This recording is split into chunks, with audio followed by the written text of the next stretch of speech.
everyone, and welcome to our talk. Today we'll be talking about optimizing data retrieval with Python Celery. My name is Hannah Cline, and this is my sister Jenna Conn.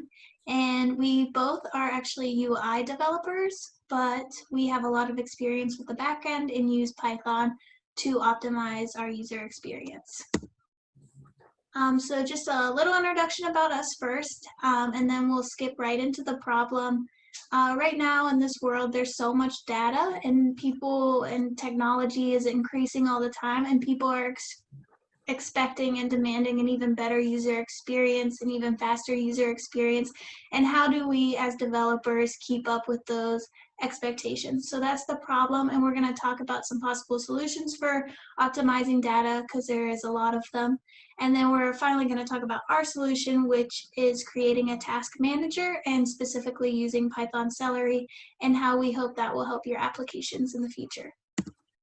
So just a little bit about us. My name is Hannah Cline. I have an economics degree from Campbell University. I actually worked in business for many years, worked overseas for a nonprofit, and then I came back to the States and was inspired by my sister to become a developer.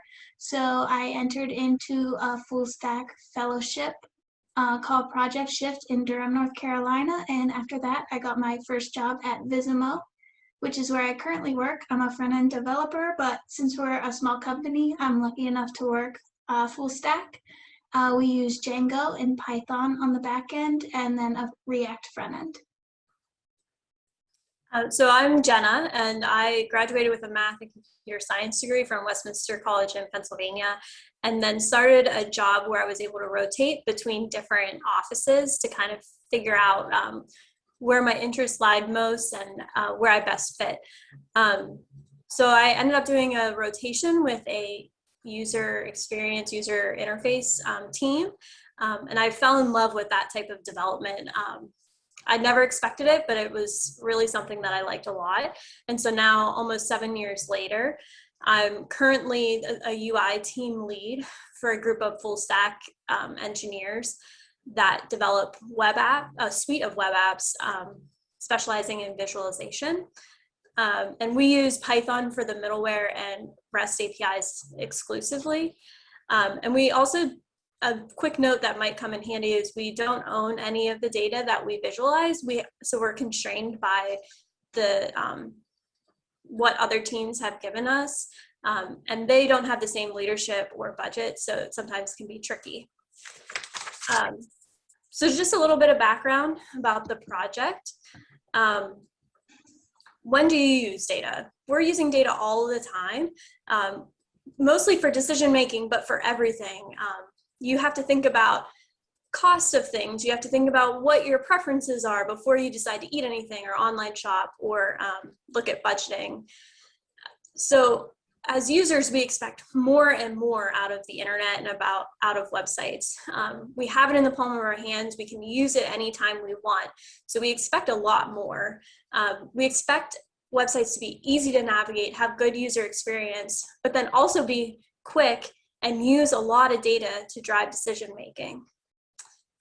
Because of all those expectations, web developers have to be more and more creative to achieve those speeds while still displaying data that's really needed. And so this shows a typical web app structure. So a client is sending requests to the REST API. That REST API either does some type of computation or goes and gets data out of a database or whatever it does and sends it back to the client. Pretty simple. But depending on how you set up that REST API, you can run into some trouble. So consider now that that REST API could be a generic API, meaning that the client just sends it a few parameters, and then that generic REST API knows how to take those parameters, structure a query for that data that the client is asking for, and send it off to the respected database or other service. So the generic API really does enable highly dynamic content on the UI, while the client code still stays relatively simple.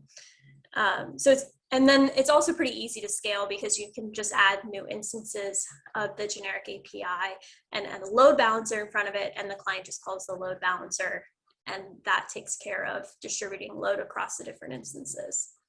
So that sounds great, right? You have simple client code, you have an API that can figure out how to query those different data sources on its own. But there's one problem: browsers. Browsers limit the number of open connections that you can have to the same domain. So modern browsers allow you to have 6 concurrent connections, while older browsers only allow 2. And so this means that a highly data-driven application can only make 6 calls to the generic REST API at one time, and then it has to wait for one of those to be closed before it can send another request. So obviously, if there's lots of data needed on the interface, this can cause a problem with latency. Let's use an example of a dashboard. So this is the Fitbit dashboard, just because it's really easy to understand. But in my job, I actually have created a similar looking dashboard. So just say that each one of these visualizations uses data from the generic API. It might call that generic API 10 times because there's 10 visualizations here.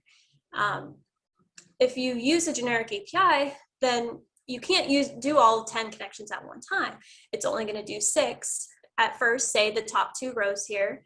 And then once one of them comes back, then it will send in the 7th and the 8th and so on as things come back. While that might not sound too bad, it really does create a lot of latency on the UI side. So we're going to share some solutions for this problem. So there's lots of different solutions. You really could just optimize your database queries if that was enough.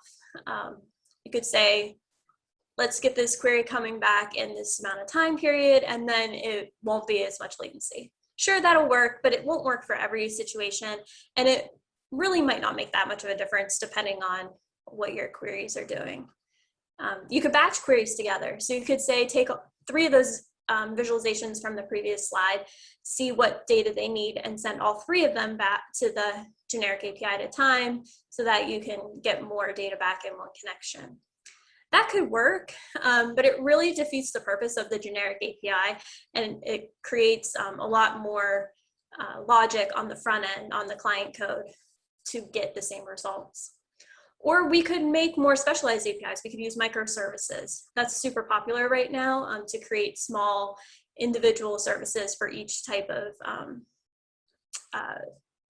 thing that you need back. So you could do that, and we could make all those visualizations, call those more specialized APIs. Again, that kind of gets a little bit away from the generic nature of what we were trying to do with that API. It creates more complex client code because that visualization needs to know exactly how to call that microservices data. Or we can create a task queue. Task queues distribute data across threads or machines, and each thread carries out a specific function of code, and we call this the task.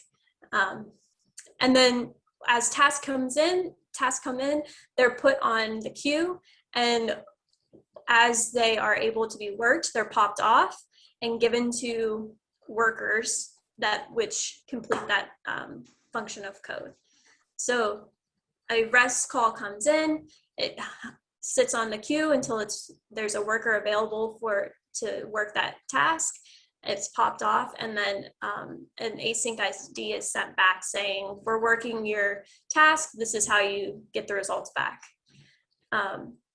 In our example, then the UI will send that, it gets the async ID back, and then it can use that async ID to ask if the results are ready. Once the results are ready, then it can pull it from the database.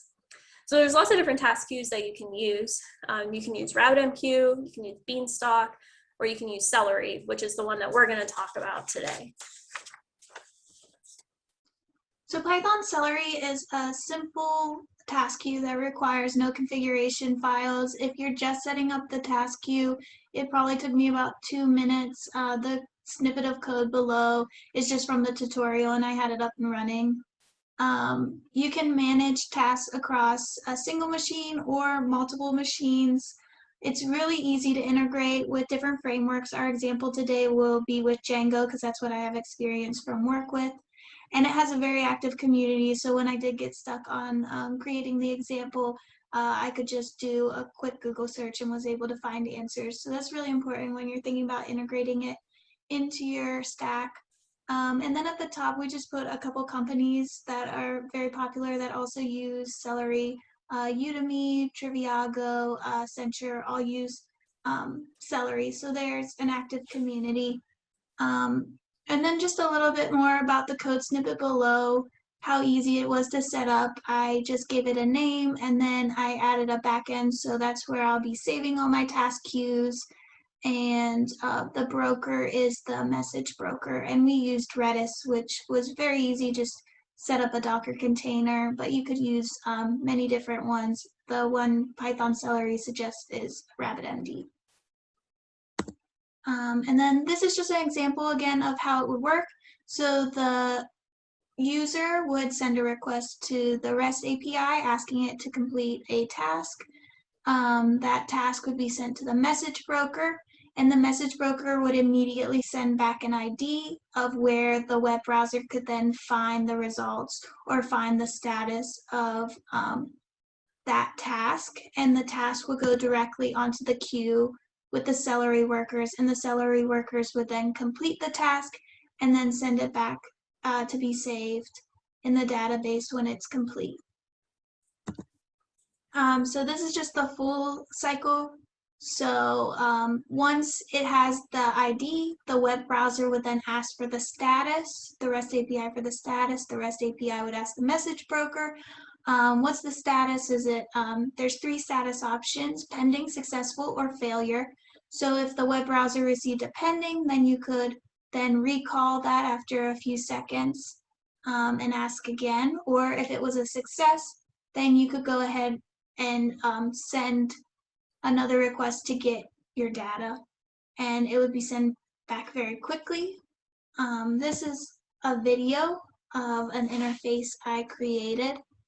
Just to get a better example, I have some example code on the right here as well, just to show how easy it is.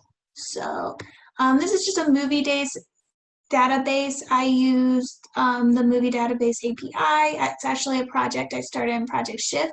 So this is just an example. I have 8 calls going out simultaneously. Here I'm just showing you the one I searched for Spider-Man. There's my API, the ID for it, and then I just searched it so you could see which ones were for Spider-Man specifically. This is the one where I asked for the status. It came back successful. It was a pretty easy task, so it came back very quickly. And then I just pulled for the results after I got the success. And so you can see in the user experience, it's really easy. It loads really quick.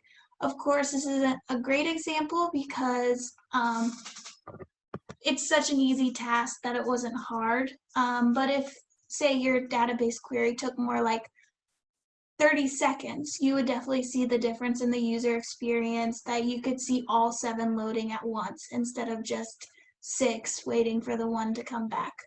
And then this is just my code on the side. Again, it was really simple. These are my Django views here, saving things to the database and returning the ID, returning the status, returning the actual movie results.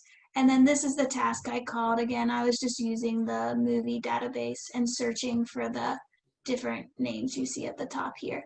So I hope you could see in that example a little bit about how it would work, how you would have 3 calls, and how all those calls come back really quickly. You're not waiting more than a few seconds.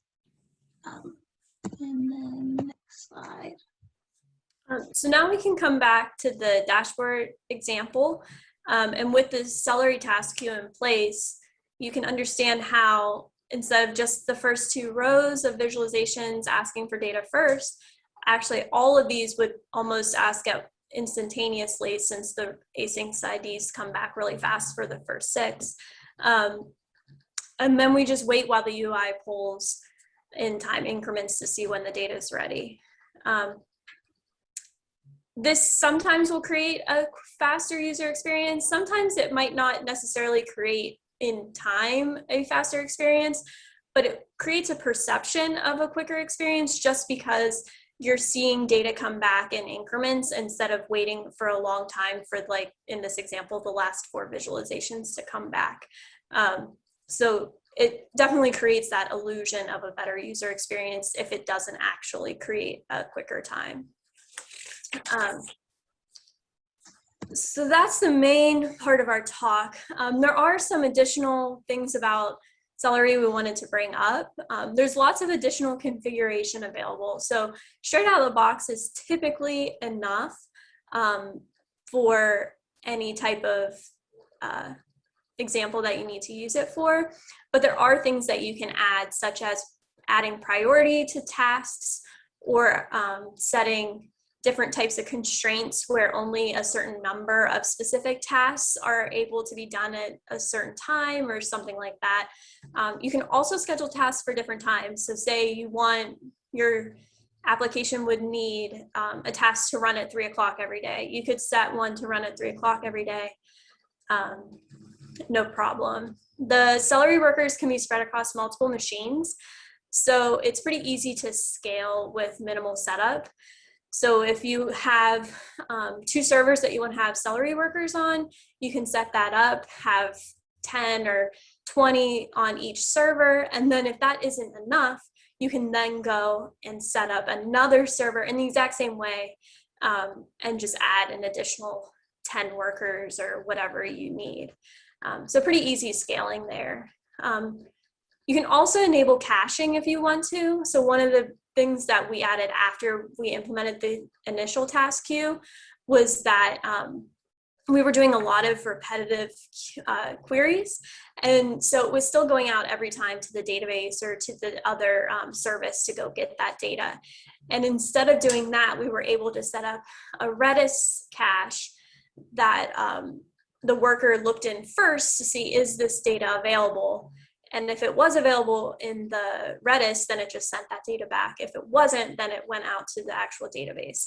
And so that further increased speeds for us when the duplicate queries were requested, which was really important for us, might not be important for every application, but really helped us out a lot.